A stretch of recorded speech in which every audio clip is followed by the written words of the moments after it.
Que le monde entier nous envie. C'est la 40e édition cette année. Attention, avec la France à l'honneur. Et ce dès l'ouverture, ce soir, avec la Tortue Rouge, ce petit bijou que vous voyez là, qui a déjà fait sensation à Cannes. La sortie, ce sera le 29 juin. Et donc, en avant-première, on peut découvrir ce film, cette histoire d'un naufragé sur une île déserte, voilà, qui va être peuplée de tortues, de crabes, d'oiseaux. C'est une petite merveille. C'est réalisé en France, s'il vous plaît.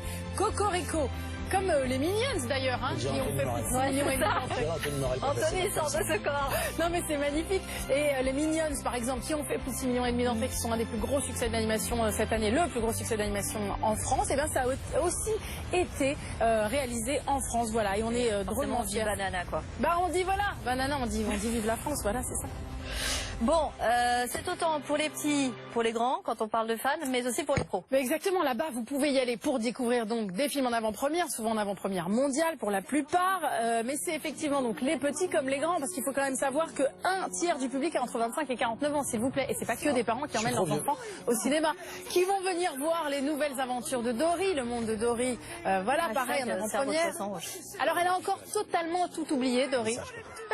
Elle a tout oublié et elle va être sauvée d'un aquarium par ses poteaux, dont Nemo évidemment. Et puis il va y avoir dans un autre genre aussi, par exemple Ma vie de courgette à découvrir, dont on parle beaucoup aussi, qui a fait aussi sensation à Cannes, Courgette, qui n'est pas du tout, n'a rien d'un légume, c'est un petit garçon qui va perdre sa maman, qui va se retrouver dans un foyer et se faire plein de potes et apprendre à être heureux. Vous voyez un petit peu, c'est très différent, c'est très très joli et justement, eh bien c'est ça aussi qu'on va découvrir là-bas pour les pros pour le coup, pour les étudiants en animation. Il y a pas mal d'ateliers, de tables rondes, d'expériences qu'on partage. Là, par exemple, vous voyez, c'est le trait du studio Prima Linea qui a fait la Tortue Rouge et qui dessine tout. Ils ont tout dessiné sur vitre, sur ordinateur. Alors, comment on fait ça? Bien sûr, on peut quand même retrouver la sensation du papier parce que la technologie peut tout aujourd'hui, mais quand même, voilà, c'est des choses qu'on apprend là-bas. Et puis, on peut aussi faire plein de rencontres avec des très grands pros. Par exemple, il y a 2 ans, pour Vice Versa, Pete Docter était venu, avait pu discuter avec le public, mais aussi avec donc des étudiants, des pros. Il y a même des speed dating pour trouver du boulot très vite avec des grands studios comme Pixar ou d'autres. Donc voilà, c'est vraiment le lieu où tout se passe et c'est vraiment The Place to Be, 230 films qu'on sélectionnait, voilà. Et puis quand même, c'est une exclue qui concerne mon meilleur ami. Oui, une petite exclue pour finir, oui, une petite info en avant-première. Vous savez qu'on aime beaucoup le festival de l'Alpe d'Huez et l'an prochain il aura 20 ans. Et qui va succéder, le suspense est entier, à Cannes Merad, à Danny Boone et à d'autres? Eh bien c'est Omar Sy.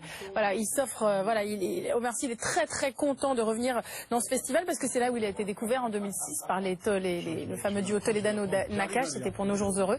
Et il va être très très heureux d'y retourner et à mon avis ça sent la grosse marade pour ses 20 ans. Est-ce qu'il va être très très heureux d'y retourner aussi? Ouais, boule de neige et ski, ça va être moi. Je lui dirais d'être très gentil avec toi quand même. Oui, t'inquiète, je connais mieux que toi, figure-toi. C'est pas faux.